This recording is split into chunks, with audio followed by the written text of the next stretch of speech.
Chaitanya Charitamrita, Adi Leela 5, 40, and 41.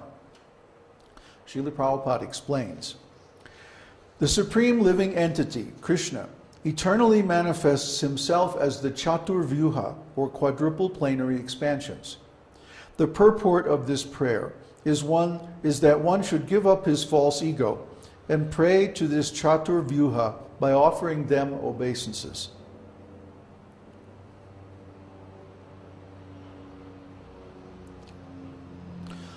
Although the absolute truth is one without a second, the absolute truth displays his unlimited pastimes and potencies by expanding himself in innumerable planary forms, of which the Chaturvyuha is the principal expansion. The original being is Vasudeva, the personality of Godhead. When Godhead manifests his primeval energies and opulences, he is called Sankarshan. Pradyumna is the basis of the Vishnu expansion, who is the soul of the entire universe. And Aniruddha is the basis of the personal manifestation of Vishnu as the supersoul in every living entity. Among the 4 planary expansions mentioned here, the original expansion is Balaram, and the other 3 are considered to be particular manifestations of him. Srimad Bhagavatam 11, 5, 29, and 30. These forms are termed planary expansions. Plenary means full in all respects. A plenary session of the legislature, meaning a full session of the legislature.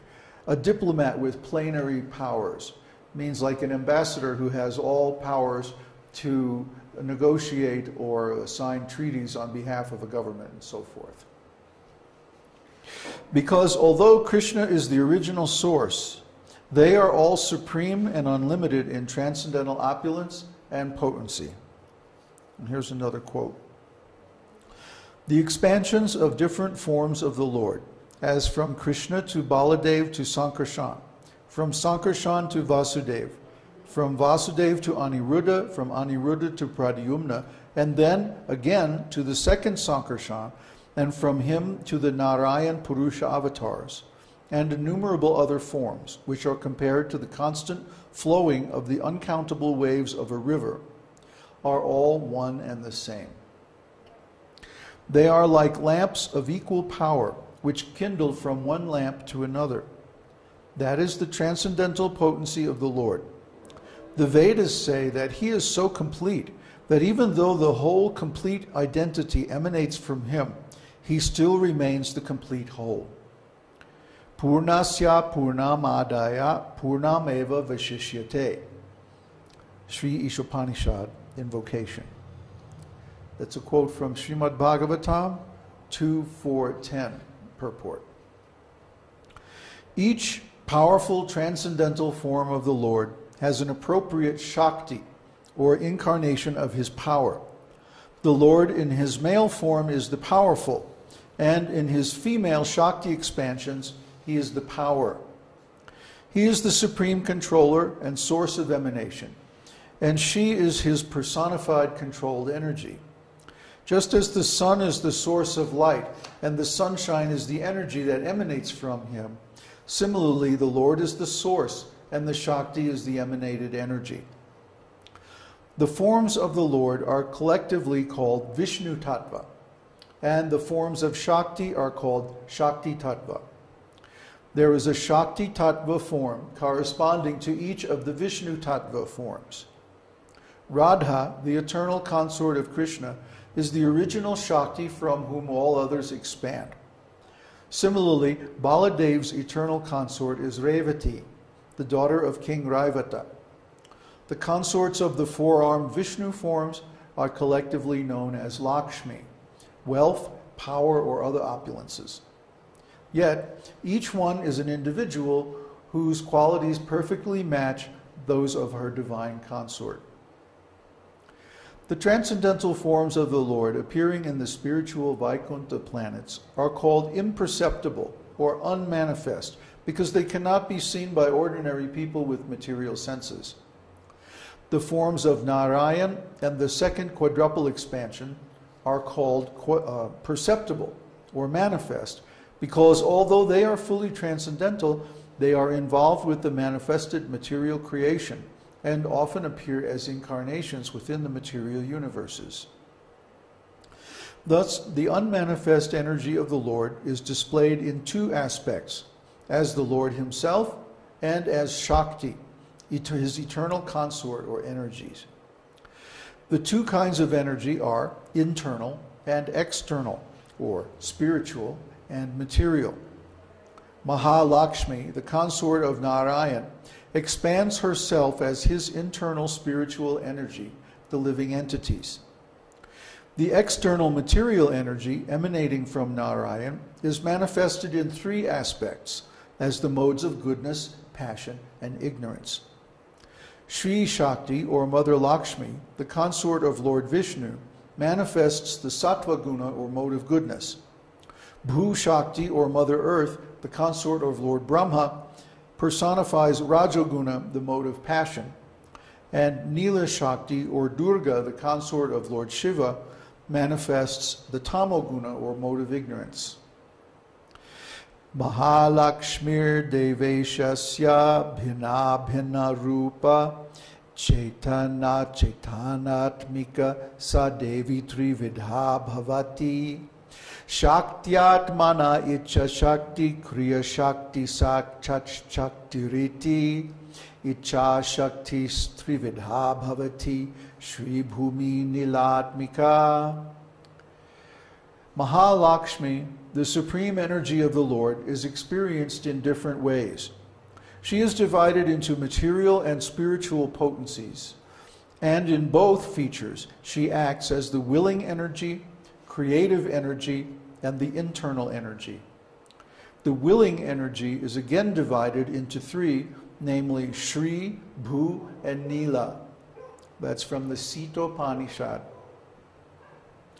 Quoting from the revealed scriptures in his commentary on Bhagavad Gita 4:6, Madhvacharya has stated that Mother Material Nature, which is conceived of as the illusory energy, Durga, has three divisions, namely Shri, Bhu, and Nila. She is the illusory energy for those who are weak in spiritual strength, because such energies are created energies of Lord Vishnu. Although each energy has no direct relationship with the unlimited, they are subordinate to the Lord because the Lord is the master of all energies. In his Bhagavat Sandarbha, part 23, texts 8 and 9, Srila Jiva Goswami Prabhu states, the Padma Purana refers to the eternally auspicious abode of Godhead, which is full in all opulences, including the energies Shri, Bhu, and Nila.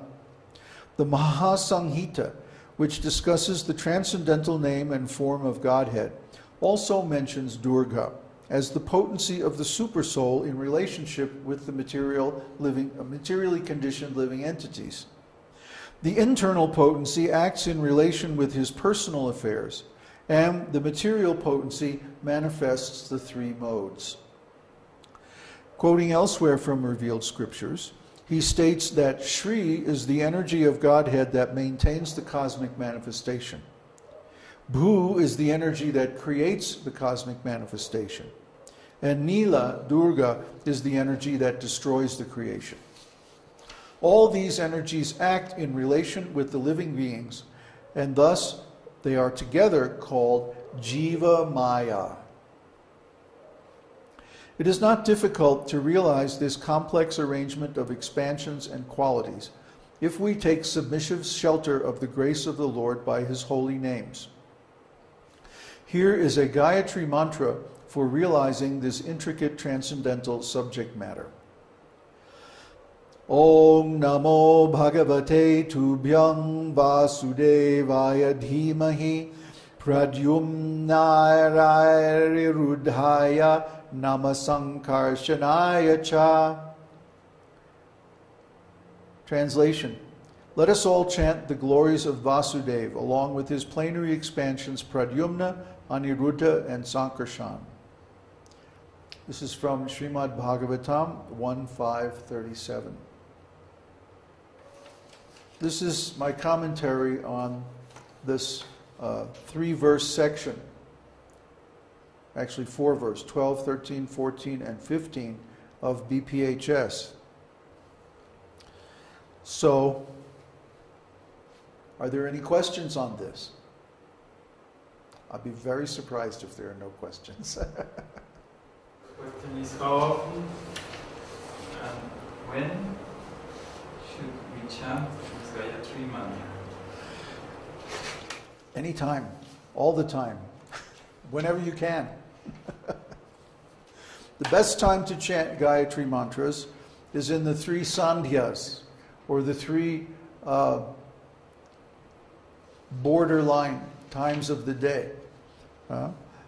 Between sunset and evening, between